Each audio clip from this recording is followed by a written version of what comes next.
everything alone. So that's for the O. For the I, it's the same thing, but the variables are switched. Best to go in alphabetical order. And then your last there, y to the 1/4 times y to the 1/4. Same thing as x, it's x to the, or power of, I'm sorry, it's y to the 1/2 power. You typically can always combine your O and I. So that's x to the 1/2 plus 2, because you got two of them, 1/4, y to the 1/4 plus y to the 1/2, like that. Mm-hmm. All right. I probably should have done 8 and let you do 7, but can't do anything about that now. Why don't you try 8 here? Anything to the 0 power is 1. It's kind of your hint on this one. Why don't you give this one a try, see if you run into any obstacles along the way. Just like so.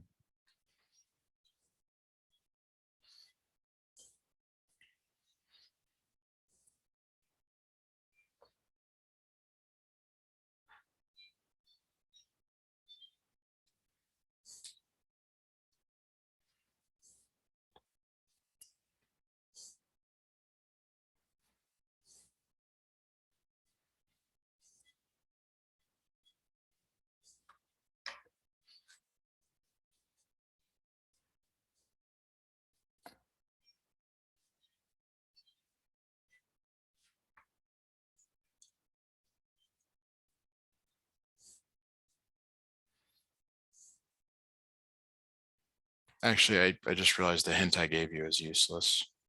Okay. That was not intentional. No worries.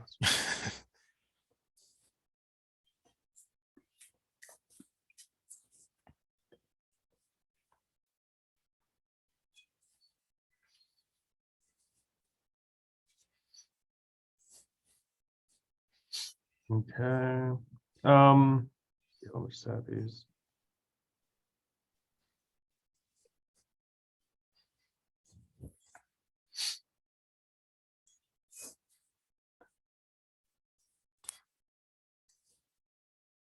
Okay. Okay, I have x to the power of 1/2 plus x to the power of 1/2 times y to the power of -1/2 plus y to the power of -1/2. Okay. So the O and the I are off here. When you multiply x to the 1/4 times y to the -1/4, there's nothing that happens there. They just stays like that. And then you get another one of those when you do the O and the I. Yeah, I And was trying to like add them together. yeah, they don't add together. You can rewrite them slightly. I mean, they do add, the exponents don't add together, but the whole things do. Oh, gotcha. So it's 2 times. Yes. Okay, I see. So there's a kind of a better way to write this middle one. I would like to show that to you. Is you can write it as x over y to the 1/4 power. But that's not really necessary. This is what they're looking for. Okay. All right. So I think that is a kind of a good, I mean, it's really not a long lesson to talk about exponents. I can give you more problems like that. Otherwise, I think we should go to factoring lesson 108 and look at problem 9 and 10. Okay. All right. So there's a couple of different types of factoring to recognize here. This one is difference of cubes. Difference of cubes. So the difference, I think you can see, is literally that difference. But then the question is, can you write it as something cubed minus something cubed? And the one on the right's probably easier. You can probably see that it's 3m. 3 to the power of 3 is 27. M to the power of 3 is m cubed. What would you cube to get back to x cubed y to the 6th? X and y to the 2nd power. Yes, that'll do it. Or y squared. Yeah, so there's a formula here. There's quite a few formulas for some different squares, cubes, perfect square trinomials, all the like. Looks like this: a minus b, a squared plus ab plus b squared, like that. Your a is xy squared, your b is 3m. And maybe the first time you do it, you actually write those out.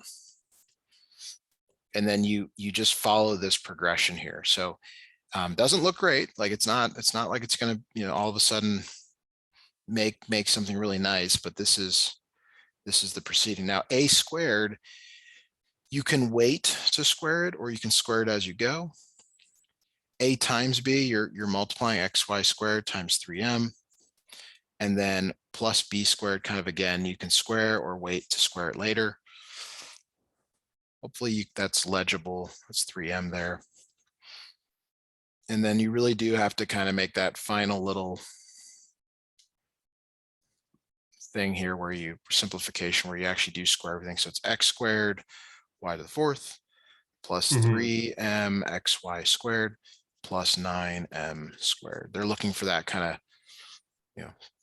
factoring. And it's one of those times where actually looks, the answer is worse than the original. The original actually. Yeah, like as in significantly worse. Yeah. Right. Okay. Oh, because just an aside here, I started watching Netflix has got a Malaysian Airlines documentary thing that I've been watching. It's full of conspiracy theories if you're interested into that kind of stuff. Ooh, So fun. yes. Nice. Yeah. All right. 10. Okay.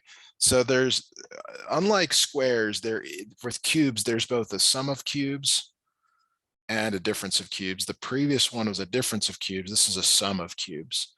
So you've got to figure out what cubed plus what cubed for this one. Go ahead and take a look at these and tell me what goes in parentheses for you to get that sum of cubes. 4 times x to the power of 3, or x cubed, and x squared. Y squared. Yep. Yeah, sorry, that's what I meant. Then p ordered? No, just kidding. To the power of 4, and just z. Good. All right, now the sum of cubes is really very similar to difference of cubes. It's only off by 2 signs. The one inside parentheses, if you look back, and then the one here next to the leading squared. So same thing as the previous problem. You're going to, your A is everything inside parentheses, your B is everything inside parentheses. You're going to just rewrite it using this, and hopefully, even though it gets worse, but you're just dealing with exponent powers. So give that a try. Let me know if you have any questions on that. Okay. All right.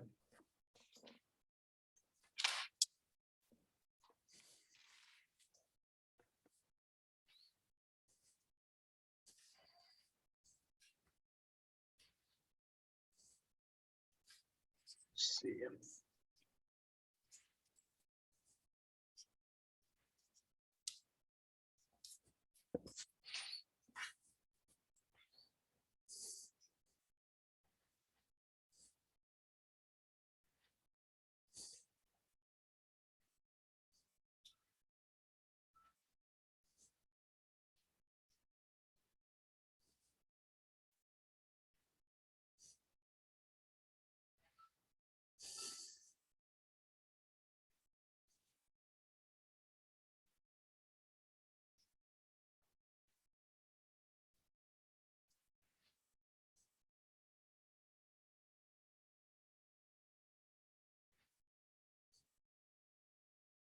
So I have a feeling that this is going to be way more complicated than the first thing.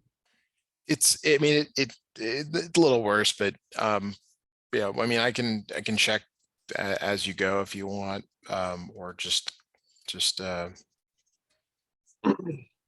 It's about just saying, okay, I'm only, it's like day at a time, right? One thing at a time, a squared, I'm squaring this thing. Mhm. And you can square it, no big deal. Then you got to multiply them together, and nothing, no exponents combined, just bad stuff.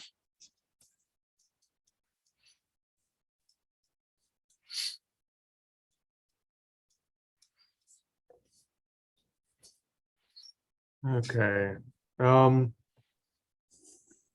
okay, before I move on, I want to ask, so it says 4x cubed, y squared, and then, all that squared.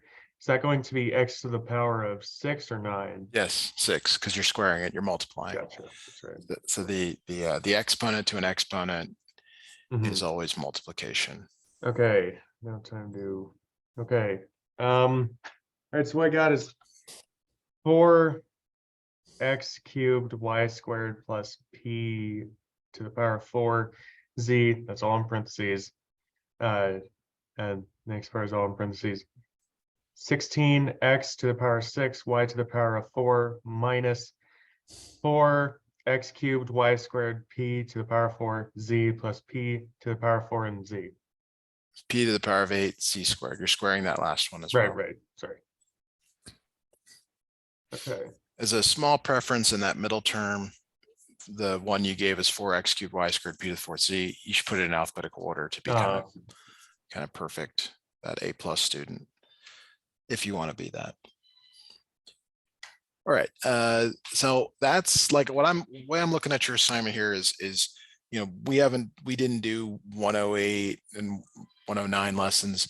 Looking for a 107 potentially, Okay. or which I don't see, which I don't remember what it was. The other things I see here that could be good for us to work on, 12 is always good. 16, good for you to look at. All right. 26 we should do. 28, 29, 30 are good because they're factoring. Always got to get solid on that. Yeah, so that's kind of where I'm looking. Okay. Yeah, do them with everywhere you think I need the most help with. I do see 107s up there if we need to look at those. Number Okay. 1 and 2. Yeah. So way Fridays work most days is that they're test days. And so on Fridays, again, since I obviously can't go through the test with you on Fridays, just basically give whatever problems you think I need help with, what concepts I need Okay. review. So yeah, now for this lesson, I do have to do this lesson today. So, but on most Fridays, they'll basically just be whatever you think I need help on. All right. Let's do the completing the square problem 12 next. Mhm. All right. So the way that I've showed you to complete the square is maybe a little different than you might see in the textbook here, but you move the constant over. And this time you do have to factor out a negative from everything, including that missing term. There's really we're trying to fill in the red box here, but there's also like a blue box here we'll figure out as well. So Mhm. the next step here, once you kind of move it, factor out whatever's in front, is to get what goes in parentheses. You remember how you modify this number here to get it in parentheses? -4, how do you modify that? Multiply it by 1/2 and Yes, yes. square that all. So you multiply by half, so it's x minus 2, and then square to go back. Mhm. So that becomes +4, but then you have to apply whatever's outside to go with it. So it ends up being -4, -4. And then you Okay. bring your negative down, ends up being -3, and then you add 3 to both sides because you want to get it back to the way that it looked. Mhm. Was it f of x? It was y. Okay. All right. And then from here to graph this, you just need the vertex. Do you remember how to find the vertex from vertex form here? I don't think so. You're let me write it out here. It's a x minus h squared plus k. Vertex is h comma k. H comma k. So Right. it's if it's subtracted, it's this number 2. When it's plus, it's the opposite sign. The So vertex here, good. -2, 3. 2. Okay, right. It's inverse that, and then yeah, the other one's 3. So that's the starting point of your graph. You say, okay, it's 2, 1, 2, 3. And then does it open up or down? That's based on this right here.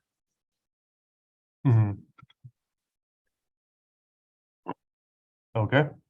So in this case, it opens down. Now we can be way more, we can do a lot better job of graphing with that, but I'm not sure that it requires that much more. Just sort of wants you to know that where it starts, and then it goes down. All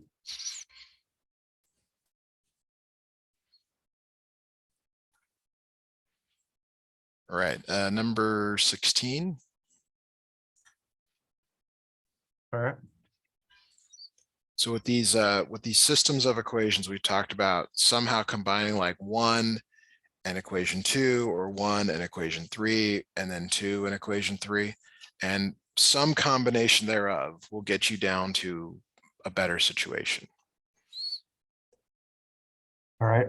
And so you're gonna look at them like, what's gonna happen if I combine 1 and 2? What's gonna happen if I combine 1 and 3? What's gonna happen when I combine 2 and 3?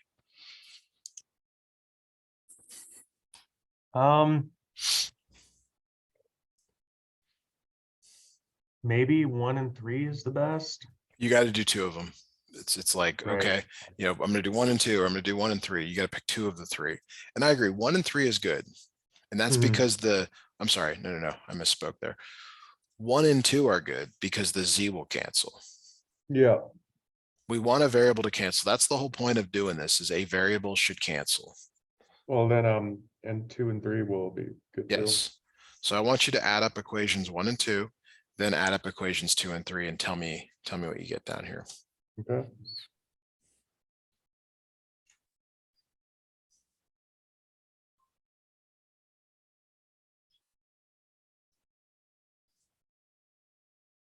Okay. 5x plus 2y equals 11, and 7x plus 2y equals 13. Good. Now, the great thing about what you have now is the y's can cancel by subtracting. If you don't like subtracting, then you have to multiply by -1 and then add.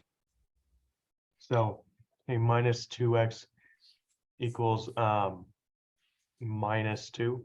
Good. So x is 1. And then you go back to either of these equations here, solve for y. And then you can go back to any of the first 3 and solve for z. So y equals 3. Yeah. Yes. Wait. Why am I struggling here? Yes. Y is 3. Okay. And then go back to, any of the first. I mean, 1 looks pretty, even though it's a negative there, just you don't have to multiply. It's up to you. So that's z equals -3. Yes. Good. All right. How do you feel about those? That makes sense. Yep. Great. All right. 26. Okay.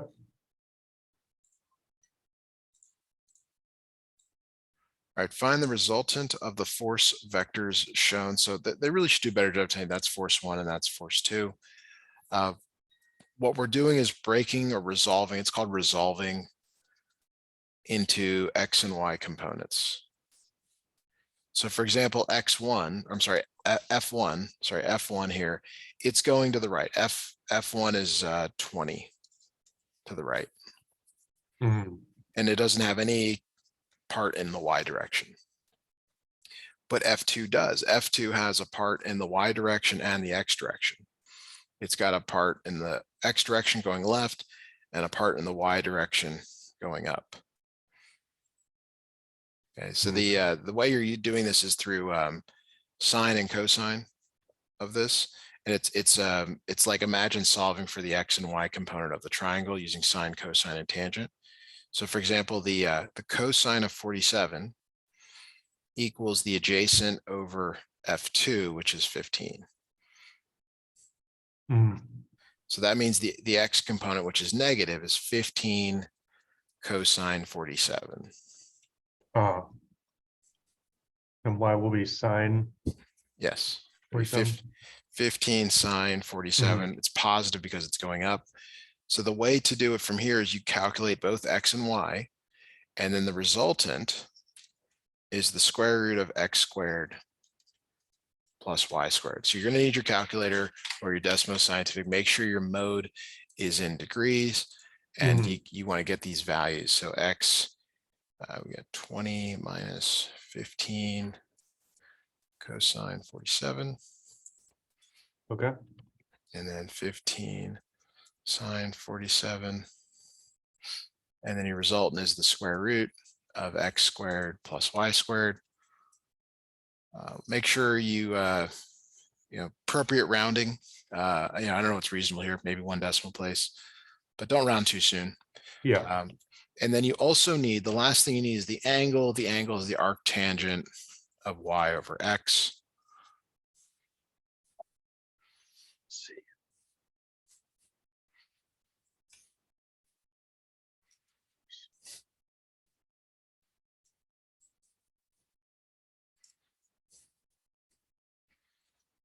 Okay. Let me just make sure I got this right.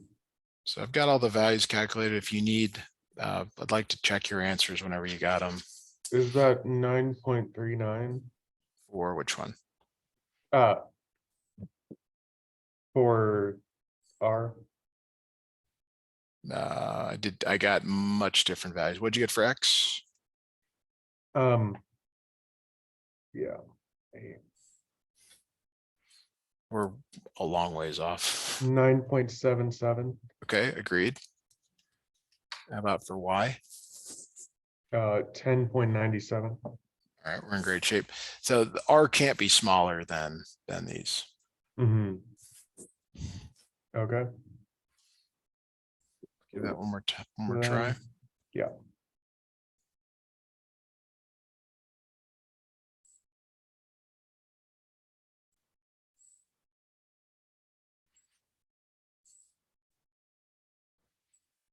Okay. Oops. Okay. It's done.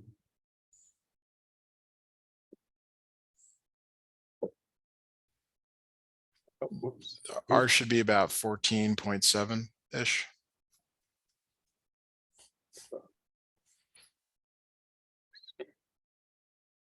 Yeah, I got that too.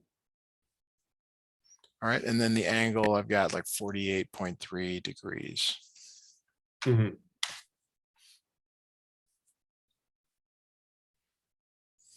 right. So then I guess be 14.7 and then 48.3. Yes, yes. Makes us R theta, R comma theta. Yeah. Okay, so with our remaining time here, we could either go back and look at 107, I'm sorry, problems 1 and 2, or go to factoring down 28 and 30. Do either of those sound more appealing to you than another? Negative, just whatever you think would most benefit me. We didn't cover 107, so I guess I'll choose that. Maybe it'll Okay. be so clear that.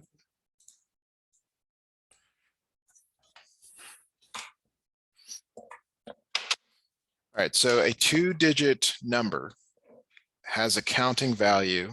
So that's whatever it is. Like let's say it's 47. That's the counting value. That is 8 times the sum of its digits. So you gotta use letters for the digits. So we're gonna use X and then Y because I chose that. No other reason. To convert X, Y into this, it's 10X plus Y. Right? If X were 4 and Y were 7, this would work. This is This is 8 times the sum of the digits. So we're Okay. creating an equation. You want to use letters for the digits. Now we'll go on to the second equation, second sentence for second equation here. So I'll do that. That's if 6 times the unit digit, 6 times the unit's digit is 6 times y, is means equals 5 more than the tens digit, which is x, 5 plus x, what is the number? Okay, so notice you have a system of equations. What are you what method are you thinking of for solving this?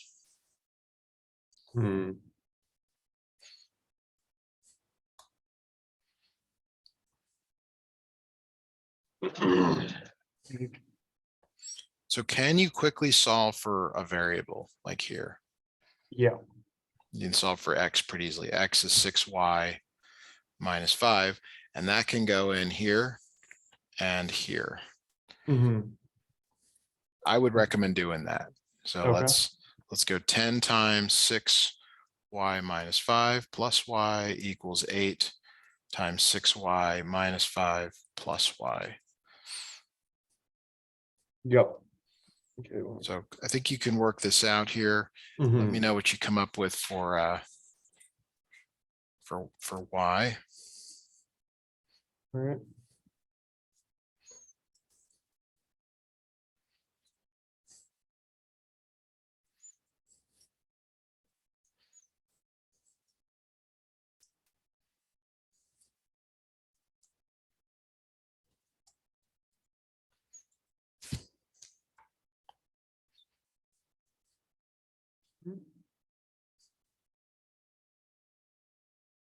Is that y equals 3 over 2? Y ends up being a whole number. Oh, okay. Let me double check then. That's possible I made a mistake, but let me check here. 60y minus 50, 48y minus 40 plus 8y. So we get 7y, subtract 49y. Isn't it 7 or 61y? Yes. Yes, thank you. And that's what I was about to say. That isn't going to work. So we get 61y, 56, Okay. 5y equals 10. Oh, I misread the y as a 4. I think that's what happened. Okay. So then, okay, so y equals 2 then. Yep. And then to find x, you go back. Remember, because these are it's a number, the answers have to be whole numbers. Okay. Yeah. So to find x is 6 times 2 minus 5, which is 7. So the number is 72.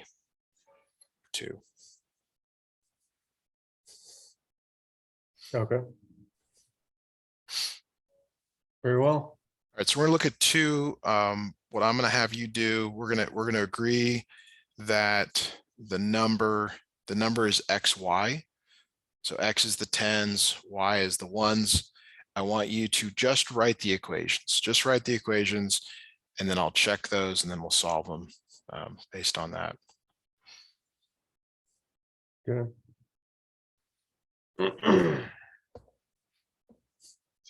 Just, let's look at problem 3. Lucretius could cover the 63 miles to Pompeii in 11 more hours than it took Cassius to drive the 60 miles to Rome. Interesting problem. I like the historical references.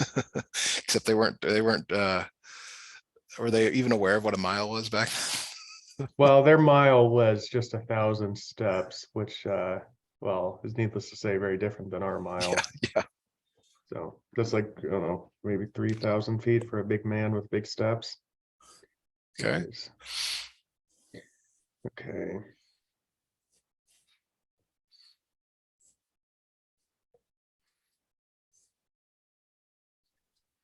Huh.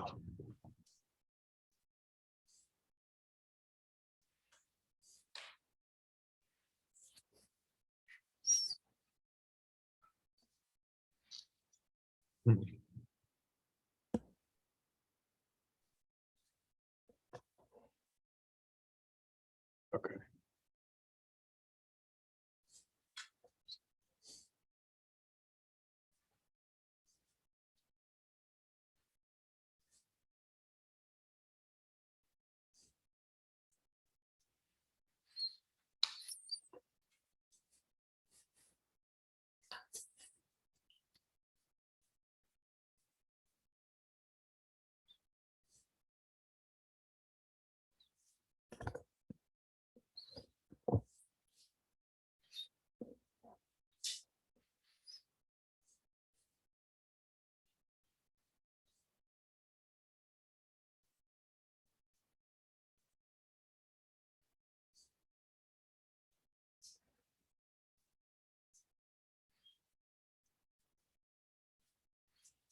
How are you doing on this one?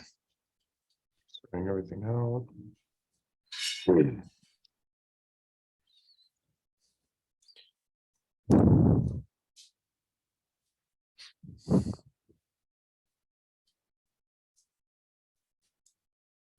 Hmm. Do you have the first equation as x plus y equals 11? Yeah. Okay, if the digits were reversed, so that's yx. That number, to get that number is 10y plus x would be is equal to 27 less than the original number. The original number is 10x plus y minus 27. Does this yours, it all look like your second equation?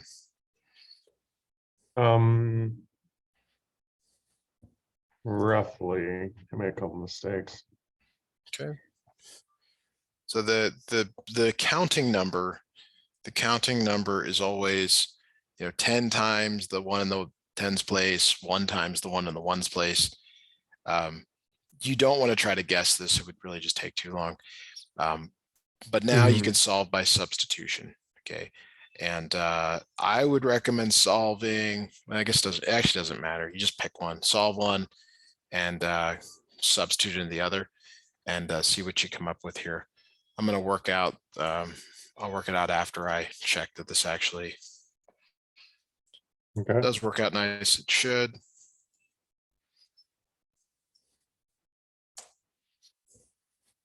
Yeah, it does work out nice.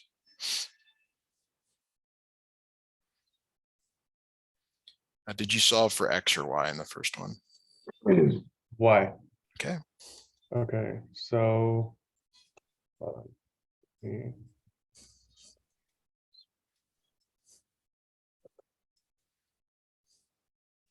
right, x equals 5. Ooh, we're slightly off.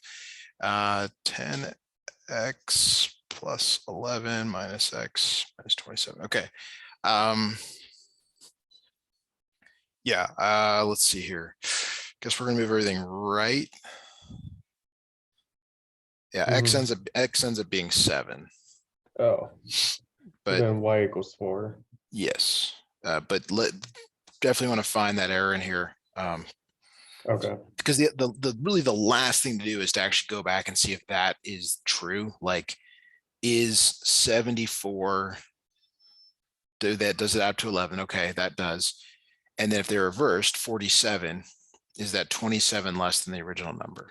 And it is. So it's got to make sense in context as well.